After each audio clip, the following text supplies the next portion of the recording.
but I have heard One Punch Man quite a bit. I didn't know the concept for. I mean, clearly it's a One Punch Man, but him being annoyed that he's One Punch Man is hilarious. Yeah, I think because that's he funny. wants somebody to be strong enough to fight him, but like he gets pissed off when he punches somebody and they lose automatically. Like he pisses himself off basically. It's funny. He's just walking around talking about beat me up, like somebody just beat me up. Like, come on, man. It's like that's like what Jake. That's what Jake Paul does, but he gets knocked out by by Right? Anthony Joshua in the sixth round. That's a good. That's a good one. That's hilarious.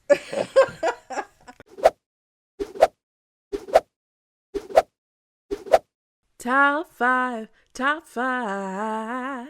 All right, what is up, home slices, and welcome to the Sup Media Reviews YouTube channel. I'm your host, Kiara, and you are now tuned in to episode 3 of our new Top 5 video series. Now, traditionally, we release audio-only reviews of movies, TV shows, and music, but in this new series, guests join me on video, and we count down our top 5 personal picks around a fun theme in movies, TV, music, and pop culture. It's all about celebrating the stuff that we love, hearing different perspectives, and hopefully sparking some debates along the way.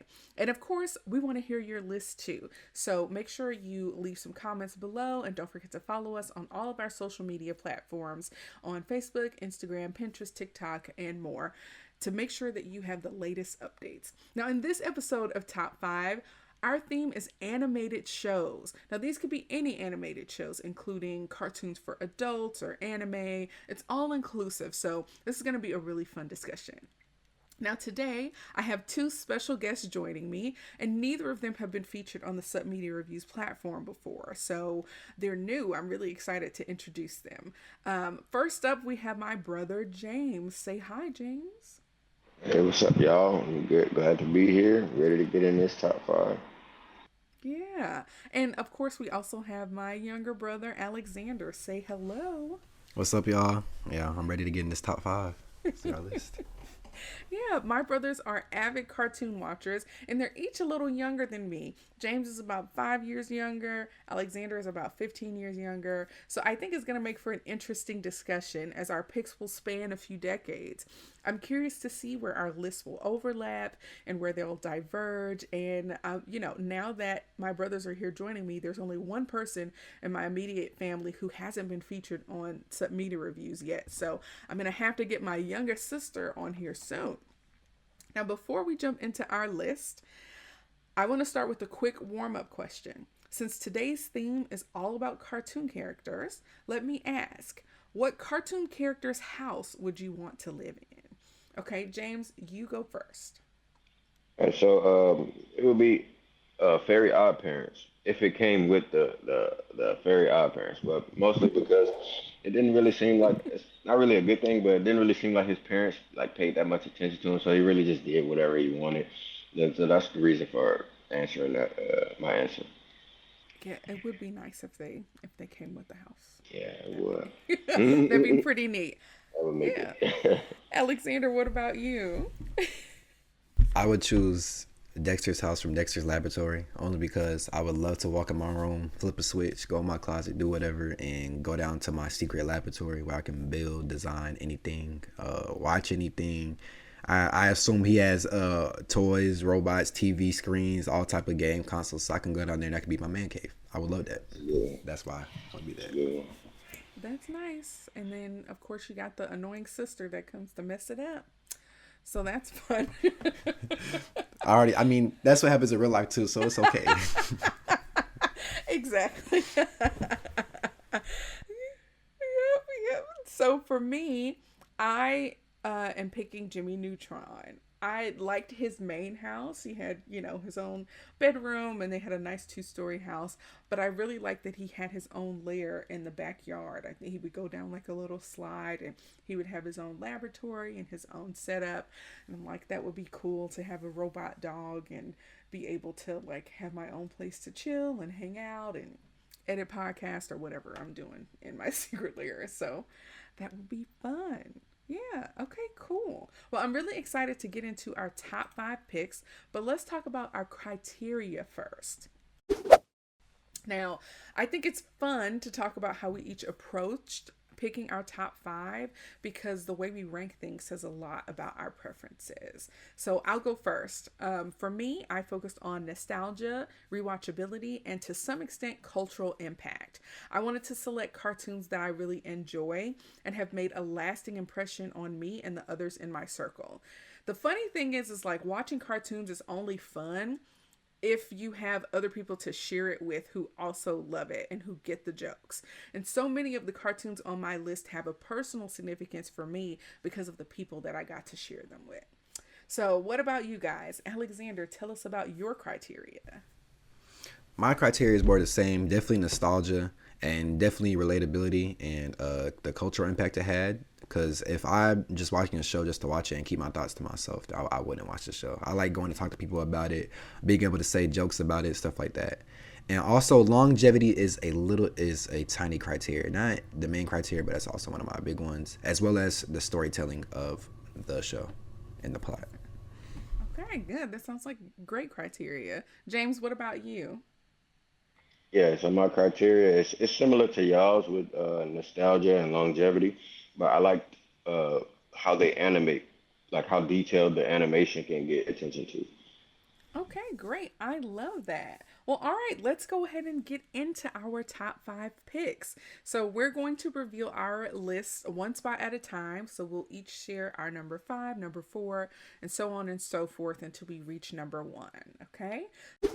So, I will go ahead and kick us off with my number five pick. I chose Hey Arnold, which ran from 1996 to 2004.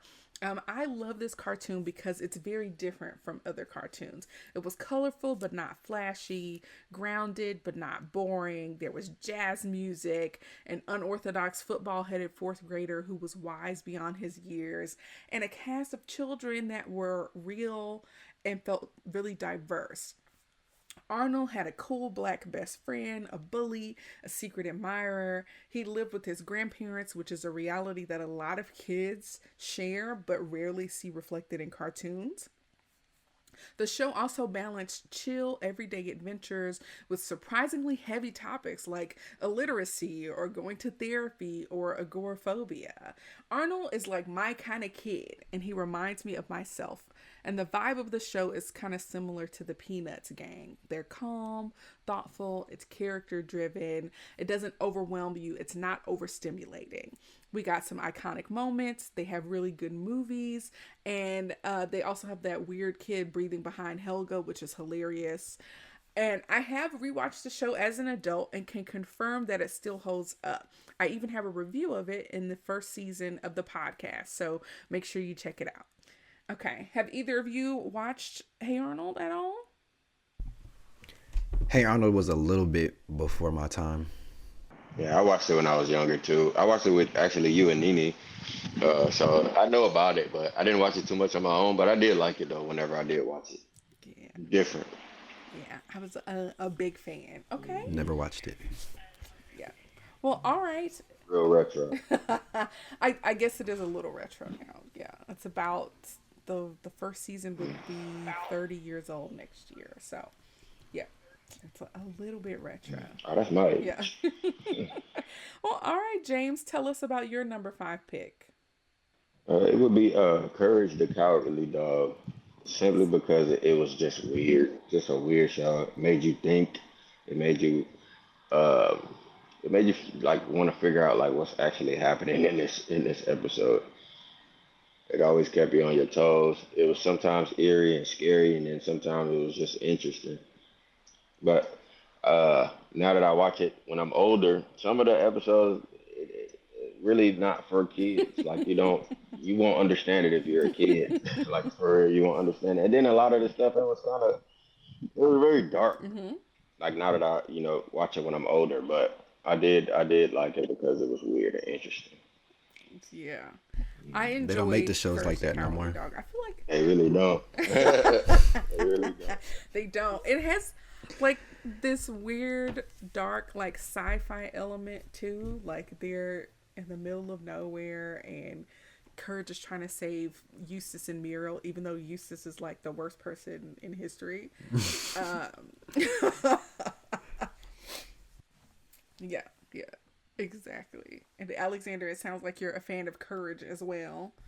I did. I love Courage when I was watching it growing up. I was always like, I wouldn't say scared, but I would be like, I would watch it and be like, because it was very eerie, very weird. But I did I did like it. I couldn't take my eyes off of it because I watched a lot of the episodes. So, and it was also funny. It was also had like a comedic relief to it with Mm-hmm. Courage and Muriel. Yeah, like standoff. Yes, and Courage was always smarter than them, always one step ahead, one step ahead of his humans. Yeah, you Muriel. Uh, all right, cool. Well, Alexander, tell us about your number five pick. My number five, I'm gonna also stay on the dog side. I would have to say Scooby Doo, and I would say Scooby Doo. One, let's start off with the theme song. Actually, this time, almost all of my shows on my top five have a memorable and great theme song. That makes a cartoon. I feel like Mm-hmm. that does make a cartoon. Um, as well as Scooby Doo, it has longevity. It's became a brand of its own. It has snacks now. It has a ton of movies about it, and it has a ton of series about it.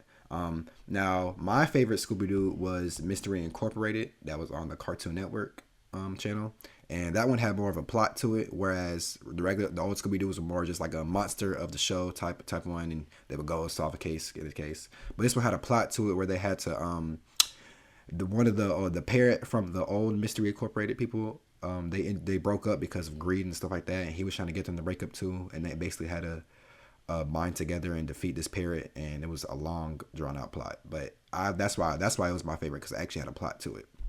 But that will Okay, be my number five. nice. Yeah, Scooby Doo is super old. It's like 65 years old. And I reviewed one of my favorite, Scooby Doo television movies, Scooby Doo on Zombie Island, when I came back for season two. But Scooby Doo, like you said, it has longevity, and even though it's very formulaic, it doesn't get old somehow. Like, we know that they're gonna reveal a man or a person when the mask comes off, and that they're going to be like, I would have gotten away with it if it weren't for you meddling kids. And it's like, it's been the same thing for 65 years and we're still into it. So it's that's it says a lot about the series. Okay, cool. James, are you a fan of Scooby-Doo? Yeah, I used to be, but I haven't watched it in years. But it is an interesting show. I did like it. I like the movies too, like the with the real people. Not like outside of the Mm-hmm. animation. Yeah, yeah, the real live one. I like those too. They're funny too. Yeah. Okay. Cool beans. All right, well, let's go on and move on to number four. James, tell us about your number four pick. My number four would be American Dad. American Dad. Okay. I was thinking about Family Guy, but like when I compared the two, American Dad is kind of more like realistic, and Family Guy is kind of more like like no offense to anything or anybody, but it's more like stupid. Like it's more like the jokes are like stupid. The things that they do are like it's like just foolery. But American Dad is actually comedic. It's actually you know it's relatable, more relatable, and it's funnier to me. And I like the characters, What's the more acting. relatable than an alien? Outside of that, outside of the alien, like the things that they do, the stuff that he do with his friends, the stuff that he do at school. But like on Family Guy, it's like they doing a lot of things that are not possible in real life. You know what I'm saying? But in American Dad, it's more realistic. But yeah, that would be my number four. Okay. Okay. I see what you're saying. It's very interesting because I am not a big fan of American Dad or Family Guy or The Simpsons. Like, of course, I've watched Mm, episodes. American Dad is the one I'm the least mm. familiar with, but I will say that there is one clip from there that is so funny to me, where the boy whose name I don't even See, know and his friends are getting together to do like sexy hump dances with an oh yeah, I ottoman. know what you're talking about. Yeah, And that's based on like a viral video, a video that went viral before it being viral was actually a thing. But that is so Yeah, funny I to know what you're me. talking about. So that's like the length of my experience with American Dad. You watch American Dad, Alexander?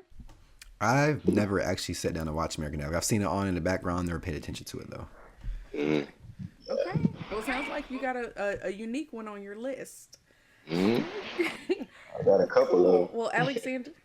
Okay. All right. We'll see. Well, Alexander, what is your number 4? It's funny that you mentioned Family Guy, James, because Family Guy is my them. number 4, and Yeah. I feel like it is stupid, but I feel like that makes it a cartoon, and that's what makes a cartoon a cartoon. So Yeah, that's you're one of the right. reasons why I love Family Guy. That's one of the reasons why it's on here today. The cutaway gags, the stupidity of the show, where they can just do anything. Like for example, when he fights the chicken, they fight, they come and fight for 20 minutes throughout the episode every other Yeah. season.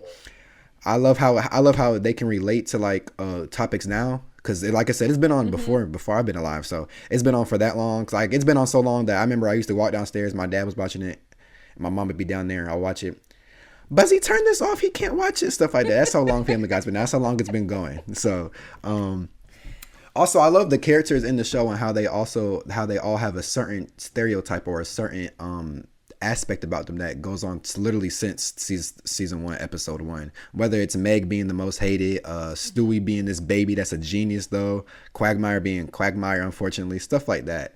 And it also has a great cultural impact. It's one of the biggest shows, and also, like I said, theme song.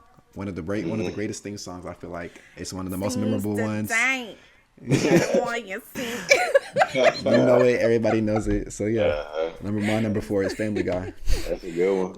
I love that. I knew Family Guy was gonna make a list somewhere. And again, I'm not a huge fan, but I did watch it quite a bit. It was always on Adult Swim. It's has a major cultural impact. So I'm right there with you. I'm trying to think if there's any particular episode or anything that comes to mind. We just watched on one of your previous podcast episodes, you were doing Christmas movies with my mom, and we made her watch the Hallmark Family Guy one where they're making fun of Hallmark movies. Hilarious. It just came out. It's hilarious. That's so funny. Yeah, that's the cool thing about cartoons like Family Guy and American Dad is because of how animation works, they can actually address things that happened just recently. Mm-hmm. So like literally things that just happened, like they can talk about them and be more relevant than a show kind of will be. So I think that's one thing that animation has going for it. Like South Park, I don't know if South Park made you all's list. I'm not a huge South Park fan, but South Park's animation is so bad. Something can happen yesterday, and the next episode, the next episode can be about that thing, true. And hilarious. I think that's really fun.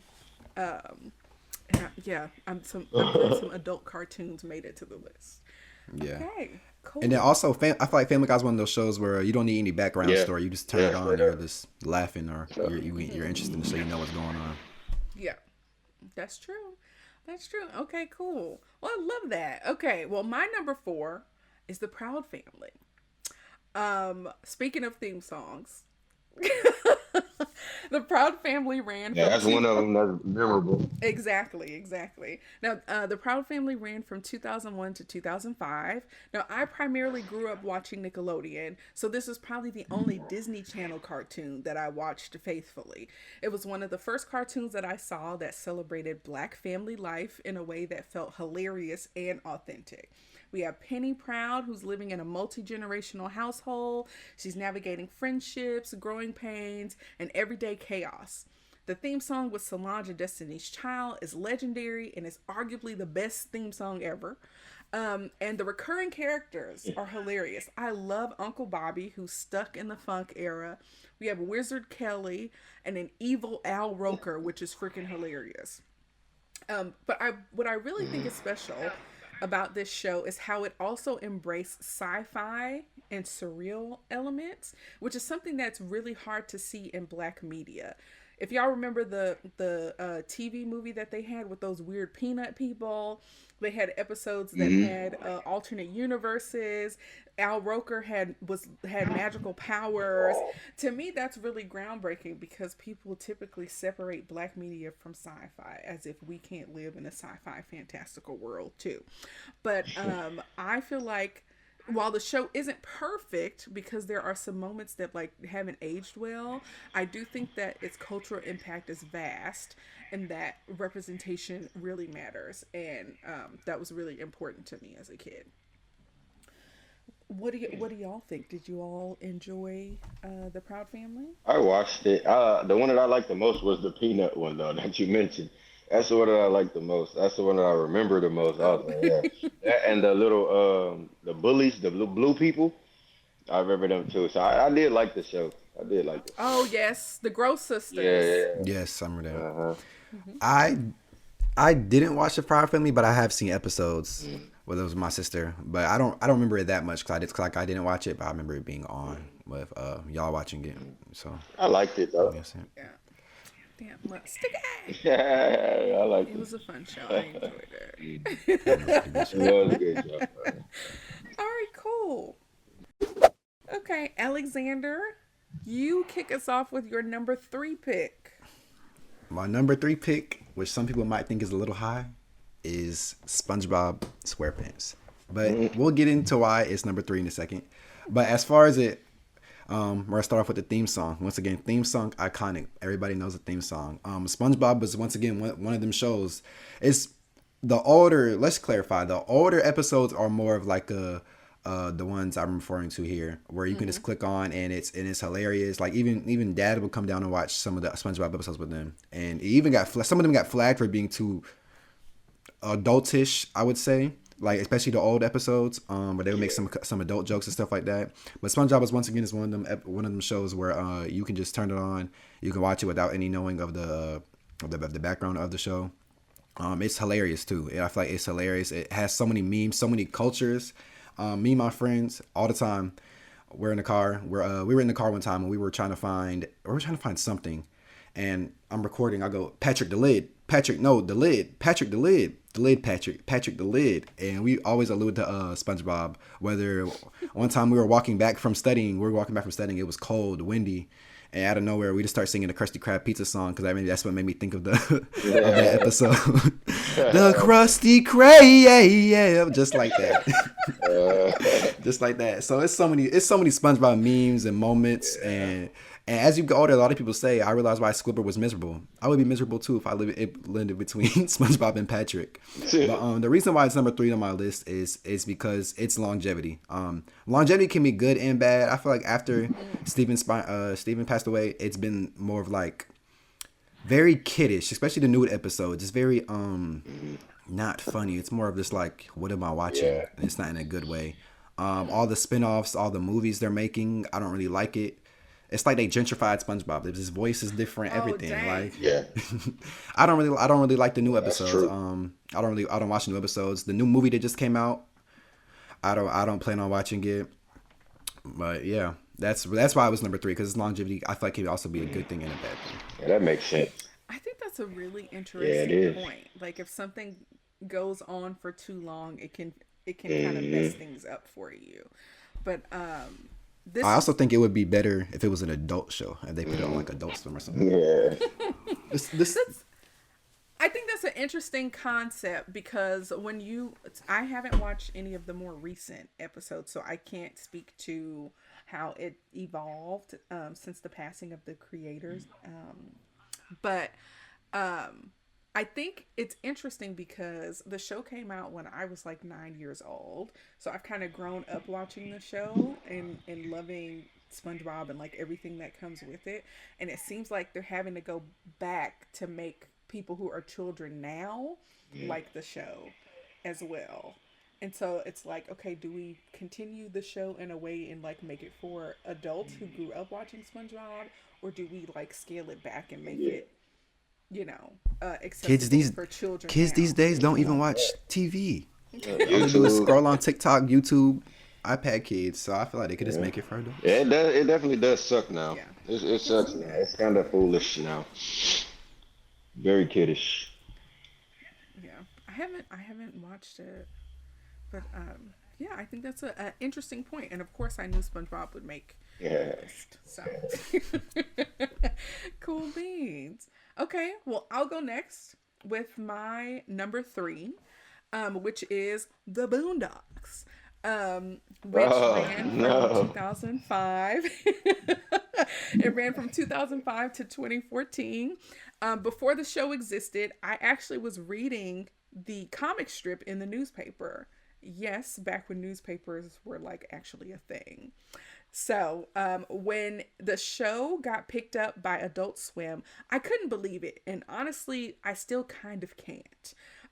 Because this show is really good at satire and social commentary on the Black American experience. It had voices from some of our favorite Black actors like Regina King, John Witherspoon, Cat Williams, and it had the audacity to critique Tyler Perry, R. Kelly, gentrification, the homoerotic nature of the rap industry. And oftentimes, episodes reflected things that had literally just happened in real life, which is what I was talking about with, Family Guy and South Park. I feel like it felt revolutionary to me. In college, me and my friends would like gather in our dorm and we would watch multiple episodes and we would just laugh until it hurt. And I really can't think of another show that has done what the Boondocks did and in the way it did it. And it's kind of hard to believe the show was even greenlit in the first place. Yeah. But Mhm. I love the Boondocks, and things didn't go well towards the end of the show. However, it is still iconic.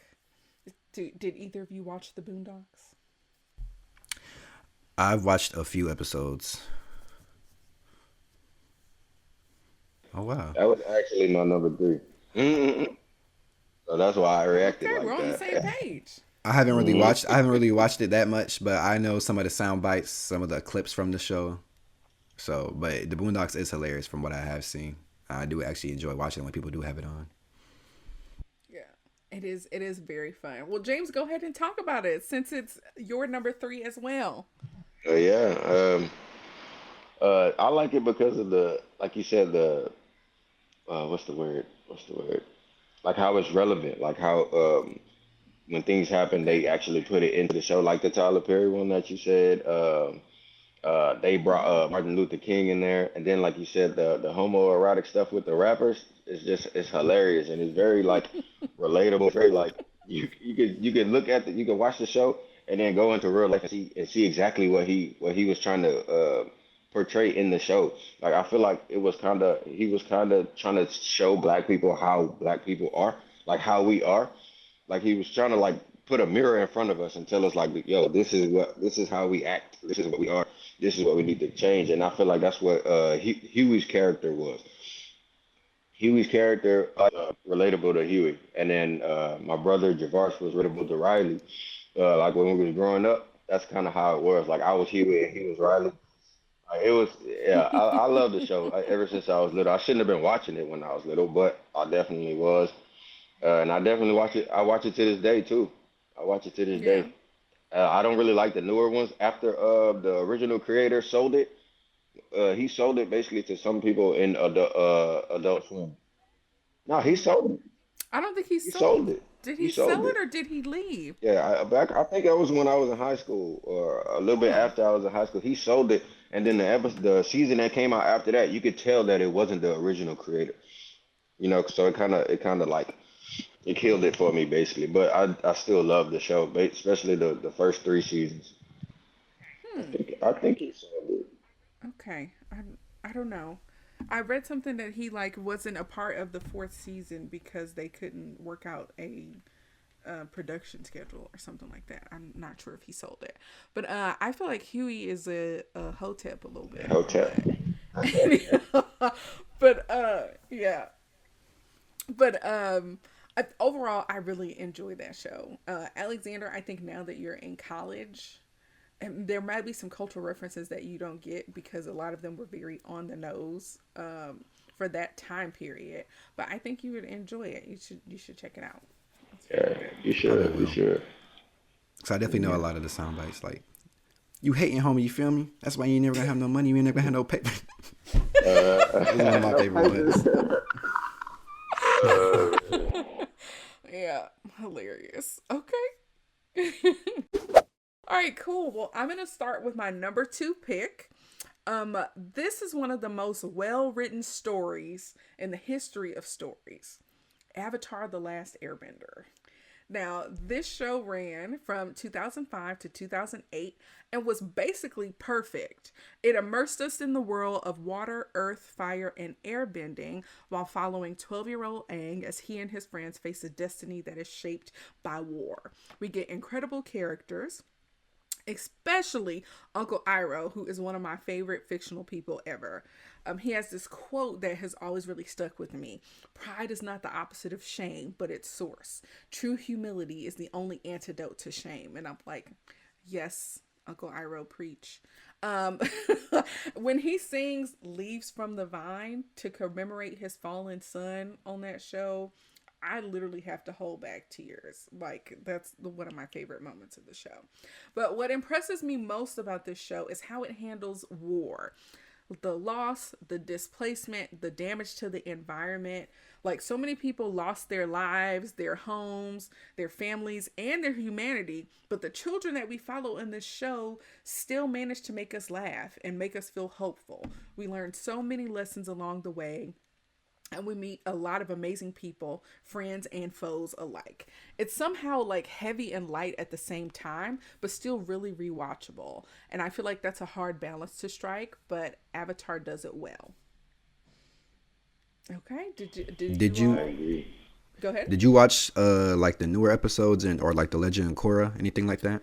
I did watch The Legend of I Korra, did. and it's actually one of Hmm. my honorable mentions. And I think that's the difference between the two, is that I feel like they both do really well at storytelling. And I personally think Korra is a tougher avatar than Aang. But I feel like with Korra, they leaned more towards like the hard and difficult parts without balancing it with the fun and lightness. And that's what makes it more of an honorable mention. It's a harder rewatch than Avatar to me. Yeah, yeah, I agree with you. Oh my gosh, I agree with you on that. I did watch The Legend of Korra. I actually like both of them, but and I do Avatar too. is on my list too. So I'll get there though. But I did like it. I think I actually introduced you and mom to Avatar back when we lived It's in Fifth Ward. possible. I That think sounds so. right. But yeah, yeah, that's definitely on my list. But I definitely love the show. I feel like when I started watching it uh, when I was older, like it was different. I thought I was like just like Aang when I was younger. But as I started watching it, like within these past couple years, I feel like I'm a mix between Aang and Zuko. Like I find I can see myself in Aang and Zuko. Like Okay. when it comes with like Zuko's anger and um and how Aang is kind of like a pushover, and how like nothing ever works out for Zuko. Everything is always hard, and then like with Aang, everybody loves him, but he can't like seem to love who he is, like himself. You know what I'm saying? Like I don't know. That's how I Mm-hmm. see the show. I love Avatar. I can watch it all day. I used to fall asleep to it every night, like just for background noise. So I definitely agree with you. That was actually my number one. Okay. All right. Well, we can talk more about it when we get there. But Let's do Alexander, it. did you watch Avatar: The Last Airbender? I did. I didn't follow the storyline. I was too young to follow like the storyline with it. Mm-hmm.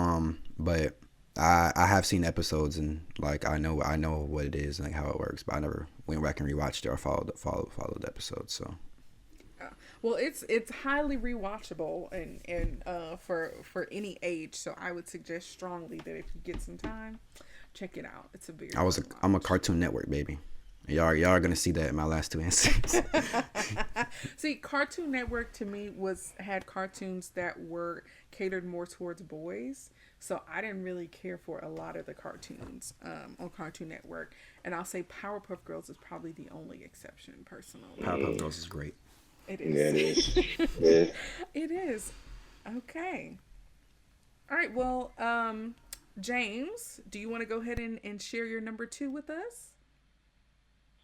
My number two is actually an anime show. It's called One Punch Man. I don't know if y'all know about it, but I definitely love that show. It's about a guy who just did basic training, but he was just resilient and consistent.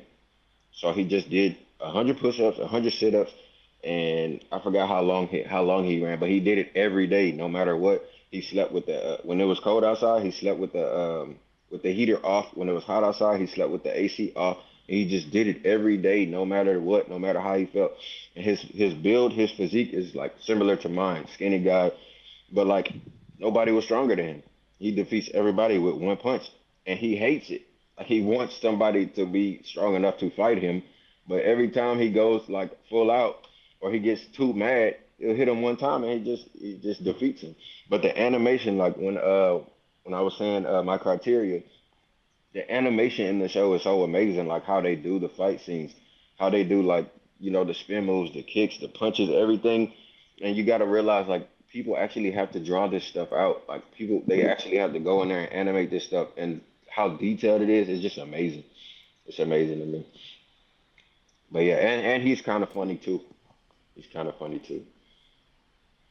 Okay, Hmm. cool. I see you nodding quite a bit, Alexander. Did you watch One Punch I Man? know of One Punch Man, and my friends have talked about it a lot, so I know a lot about it. But I've only personally watched the first two episodes, like on my own. But I Mm. know a lot about it because my friends have watched it.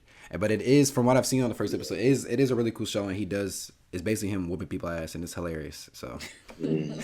it's not Yeah. hilarious, but it's like it's like yes. So uh, Yeah. yeah. Well, It I'm go not a off, big man. anime fan, but I have heard One Punch Man quite a bit. I didn't know the concept for. I mean, clearly it's a One Punch Man, but him being annoyed that he's One Punch Man is hilarious.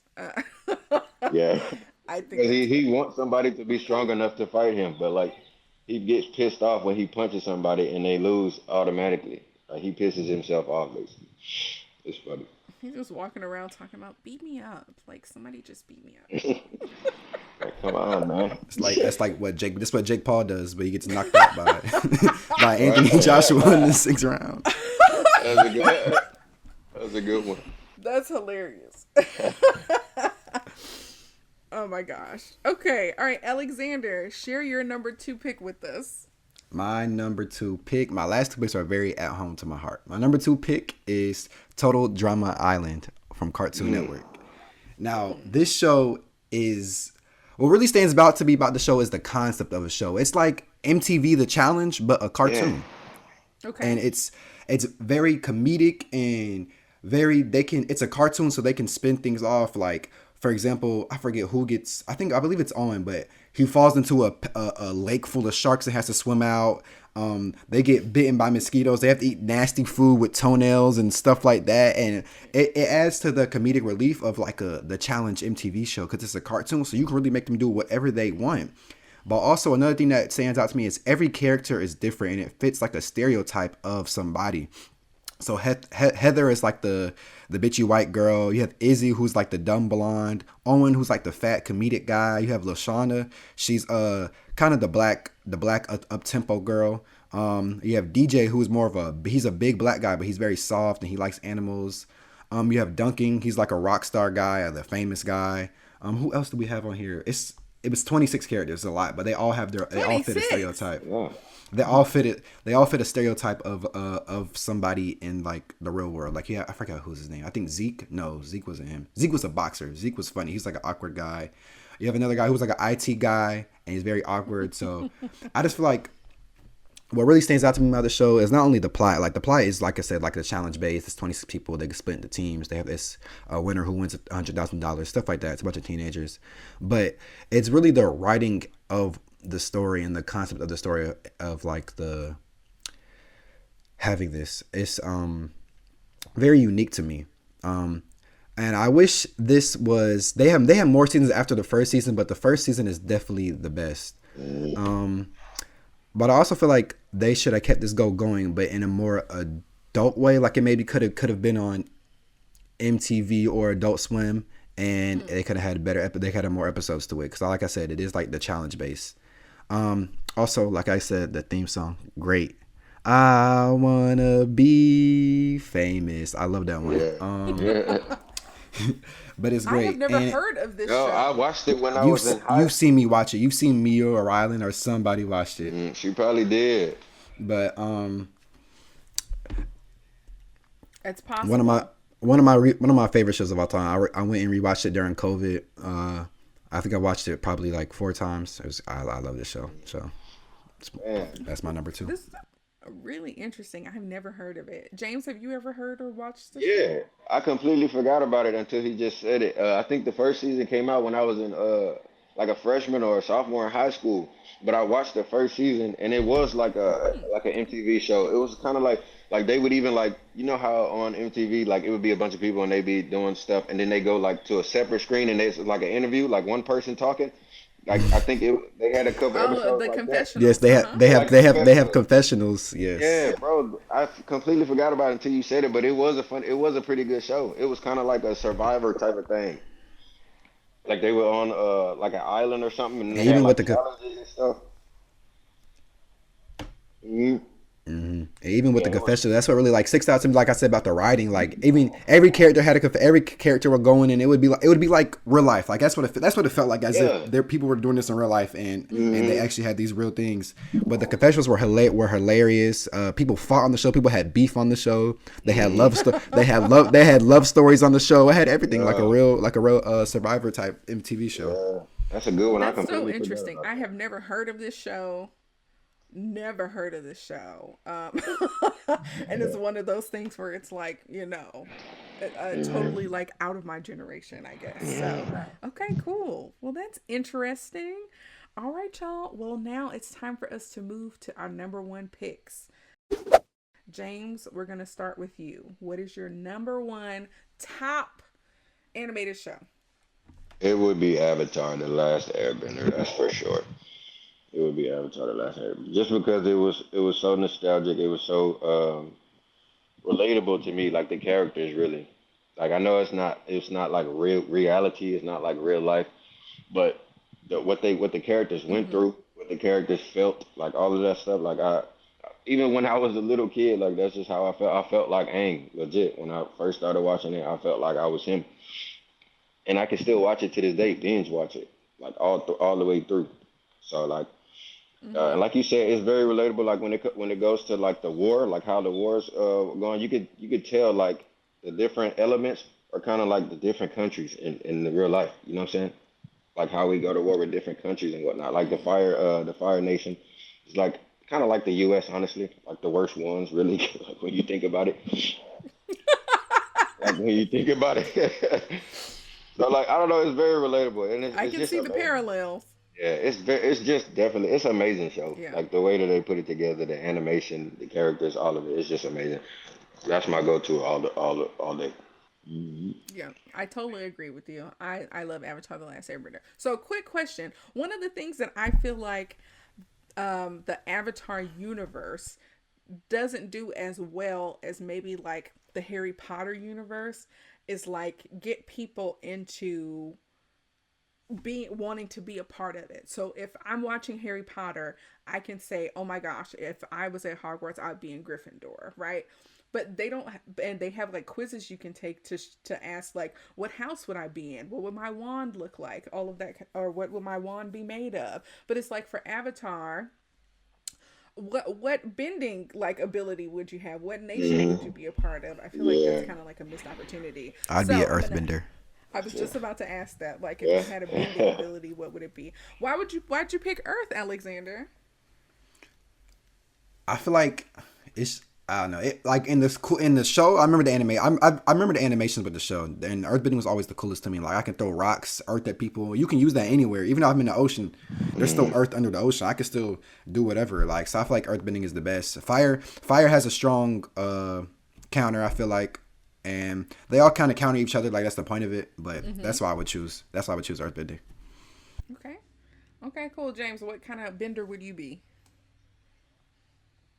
It would be water. It would be water. But there was an episode where Toph did. They was in the ocean and she did She couldn't Mm-hmm. swim, but she brought up like the earth all the way up to the top so they can stand on it. So yeah, Earth would be dope. But yeah, I like water, not necessarily because of this, but water is damn near everywhere. And like in the further episodes, they use water bending to basically like control people. Like you could reach Mm-hmm. Blood inside of bending. somebody and control the water in their body. Yeah, blood bending. Yeah, uh, that wouldn't be the main reason, but it's a lot of other reasons because they could do ice. Just different things. It would be water though. Hmm. Yeah. Yeah, growing up, I always thought I would be a waterbender. I freaking love Katara. I think she's amazing. But the more I think about it and the older I get, I actually think I might be an airbender. Like, I love the freaking sky bison. I would love a sky bison. And air is the element of freedom, which is something that's like really important to me. So, like just being able to like soar through the sky, being able to shoot something at you that you can't see. Like in the cartoons, they make it so you can visibly see Aang throwing an Yeah, air ball or whatever it is at you. But literally, yeah, you wouldn't be able to see, to yeah. see In real the life, yeah. attacks Uh-huh. if you had to attack. Yeah. I also like that the air nomads are like pretty spiritual, so they have like a good connection to like spirit. So Yeah. Would I you be feel willing to like go bald and put a blue arrow on your Yeah. head to be an airbender? nah, I'll just get a little tattoo, right? Yeah. little widow's peak tattoo on the forehead. That's funny. Yeah, but we'll see. All right, cool. Okay, well, thanks for sharing all your picks, James. Alexander, let's hear your number one top pick. My number one is undoubtedly regular show. Regular show. Okay. Regular show is a great show. It's 2010's Cartoon Network. Now it is anything but a regular show. Anything but it. Every show it's something random. It's the most random day. Benson they'll go be put on a task or they'll just go do something normal like go to an ice skating rink. Like for example, one episode Benson is their boss. They work at a park. They were told to go set up for like the park party or something like that in this little assembly or this little gym or whatever. At the end of the show, it ended up this intergalactic horse, had to take an AP government test in order to save the world. So stuff Yeah. like that. Now, what is hilarious about the episodes go on like this for about 5 seasons. We don't get really new characters introduced. You have the same ones like Mordecai, the Blue Jay, Rigby, the raccoon, High Five Ghost, Muscle Man, Benson, the Gumball Machine, Pops, the big headed pink dude. It goes on like that for about 5 seasons. And then you get to the sixth season, they get a new character introduced, and his name is Thomas. And you're like, okay, this is the new guy that works at the park. He ends up being a Russian spy, which then hear me out. Spoiler Which then alert. which then which then they end up having, I forget what all happens, but there ends up being a dome around the park by the government because like this dude who's a vending machine ends up being evil, and they end up getting launched into space. And it ultimately ends with Pops, who is like the most goofiest character in the show, is this intergalactic being, and he has to fight anti-Pops in order to save the universe, and that is the end of the show. So I just go on this to say the storyline in that show after season 5 is phenomenal, which really this alludes to the name of the show, regular show, because it's anything but a regular show. It's one of my favorite shows. I go to sleep watching, like you saw on some of the shows you used to go to sleep. I go to sleep watching this. It used to be on all the time on Cartoon Network. Um, and I remember it was very much a strain of consciousness for, like I said, the first 5 seasons. What really stood out to me is when they added the story element. And when I went back, I also went back and watched it during COVID. I've been trying to get Dad to watch it. I really suggest y'all should go watch it. I would say probably start on like season 4, season 5, because after that, that's when the storyline actually gets introduced, and like the episodes before that are just whatever. But it's also hilarious, and it's also the culture impact on it. Like there's a scene, I don't know if y'all seen this, a basketball scene where they're playing basketball and they disrespect the basketball gods and he just comes down and whoops them and dunks on them. And it's the stupidest thing ever, but it's like something that goes viral on TikTok now and it's hilarious. And Mordecai, I remember they go, whoa, whoa, all the time. I used to do that in middle school with my friends. It was just hilarious. I love Regular Show. It's my top show.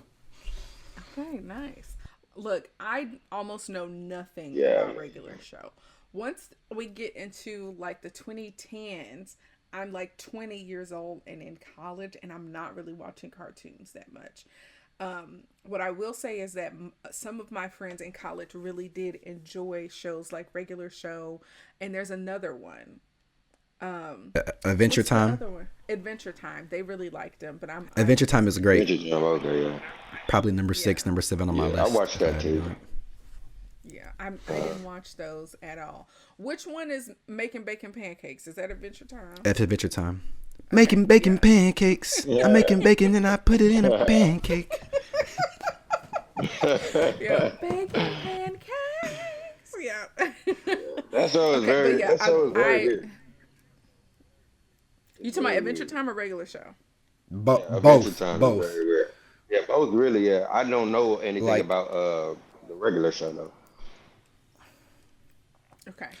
It just goes back to the fact that shows are different now than they are 10 years ago or 15 years ago, because I remember in some of these episodes they were playing a video game that ended up having to fight the devil and they had to go to hell and some more stuff like that. They do crazier stuff, and I feel like they just don't make shows like this anymore. Like for example, Teen Titans Go, like they just don't make shows how they used to. But I feel like they should make them adult The shows. original But Teen Titans. They could. Yeah. Kiara, what is your number one? My number one pick that I'll close us out with, of course, is SpongeBob SquarePants, Yeah. which is still on the air now and started in 1999. The show was created by is it Steven Hillenberg? Steven Steinberg, Hillenberg. And Hillenberg. he died about 7 years ago. Rest in peace. But he was a marine biologist. Did you all know that? I did not. So Do you know what happened to the original Bikini Bottom in real life? No. They were doing it's in the Pacific when they were doing testing nuclear bombs and stuff. They're like, we're just dropping the bombs in the ocean, and basically this is what happened. Like this is like the mutations of the bombs in the ocean. Oh, that's interesting. Yeah, it is. They don't look mutated, but Not mutated, but like that's like the premise of it. yeah, I see what Yeah, you're they're saying. talking Okay, and stuff. cool. Yeah. Mhm. Yeah. Yeah, well, he was a marine biologist and made a cartoon about marine life. And I was in elementary school when I learned sponges were like alive, and I was like, no way. Like, so your kitchen counter. But SpongeBob, sponges are real living organisms. So, like I said, the show came out when I was 9, and I loved it immediately. And I'm pretty sure I can take credit for getting all my siblings into it. Now, I even went to New York to see it on Broadway. And the musical is hilarious and fantastic. And it's bigger than a cartoon. It's a cultural phenomenon. The memes, the gifs, the movies. SpongeBob is everywhere for a reason. Bikini Bottom, of course, feels alive. The characters are iconic. And honestly, I low-key wish more men were like SpongeBob. Like, SpongeBob can hold down a job. He has hobbies. He has friends. He has a pet. He got a nice house. He's kind, he's sensitive, he's slow to anger, and when he gets angry, it's hilarious. And he's full of hope. He's like low-key kind of inspirational. Okay. Now, and I feel like we can all see ourselves in the cast. We have SpongeBob, Patrick, Squidward, Sandy, Mr. Krabs, Pearl, SpongeBob, why? Mrs. Puff. And that's why it's endured for so long. And again, I can't speak to some of the newer episodes. I do know that Patrick has a show now, and I watched the episode and I was like, God, this is awful. So The new stuff is just terrible to me. It's yeah, terrible. at some point it may be time to kind of close the door on everything, but I just love the show, and there's so many quotables. The Krusty Krab pizza song, chocolate. My leg. Chocolate. And I just It's did not a little- boulder. My It's a wrap. And being able to drive them, like, it just, the things don't make sense. Rock Bottom, when they went to Rock Bottom, like, I can just literally, like, have a Rolodex of things in my head from SpongeBob. There's an episode that's not even, like, very popular where they have pies that are actually bombs. They look like pies, but they're bombs. And Mr. Krabs makes a joke about booty, or like one of the pirates makes a joke about booty, which is hilarious. And there's a part where Squidward gets SpongeBob the pie and he thinks he ate it, but he didn't, and he's waiting for SpongeBob to blow up. Blow up, yeah. And he was like, "You were supposed to blow up." And then SpongeBob is like, "Gary, if you don't eat your food right now." Yeah. I remember And that. Squidward was like, "That's not what I'm talking about, you idiot." And then SpongeBob's like, "Ooh, good one." Like, it's so funny. It's just hilarious. I love it. The Krusty Krab is crazy. Even Bubble Bass, he was in like one episode and people know who he is. Or like when they did the football arena. Or the I don't know. That's the rock bottom one, right? Just even the little stuff. Yeah, it is. It is. Yeah. And Sandy, the first time they met Sandy and realized what air was, and you know, it's like pinky's out, and it's like, I still drink stuff with my pinky out, like, just because. It's just the best. It's the best. SpongeBob is such a big cultural thing that when I say something to somebody and they don't understand it about SpongeBob, or they be like, "Oh, I couldn't watch SpongeBob growing up," I'm just in shock. I'm just like, dang, you missed out on like peak childhood entertainment, like the greatest childhood entertainment there could be. Yes, not just shocked, but like disgusted. Like, how can you not know? How can you not know the Krusty Krab pizza song? Like, are you kidding me? Yeah, there's this one girl and she was like, "Yeah, I went here and here and here over the summer." I was like, "Oh, you living like Larry?" She was like, "Huh?" I was like, "Oh, okay, All right. okay. I see where your head is at. It's okay." Yeah, exactly. Yeah, but that show is top tier number one for me. I agree. I mean, how can you not? It's amazing. All right, cool. Well, this has been a really fun and interesting discussion. And of course, I really appreciate you both sharing your top 5 picks with me. So let's talk about the overlap, okay?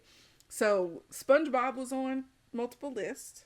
The Boondocks was also on multiple lists. And Avatar was also on multiple lists. So we did have some overlap there, you know, between the three of us. Okay. Well, I imagine that it was pretty rough kind of narrowing things down to just 5 picks. And we talked a little bit about this throughout the episode. But did either of you have any honorable mentions that didn't make the list, since you could only pick 5? We'll start with Alexander. You have honorable mentions that you want to bring forth? Yes, I would say I would just give about 4 or 5 more honorable mentions. I would have Tom and Jerry, because that's like one of the founding fathers of animation, of like cartoons.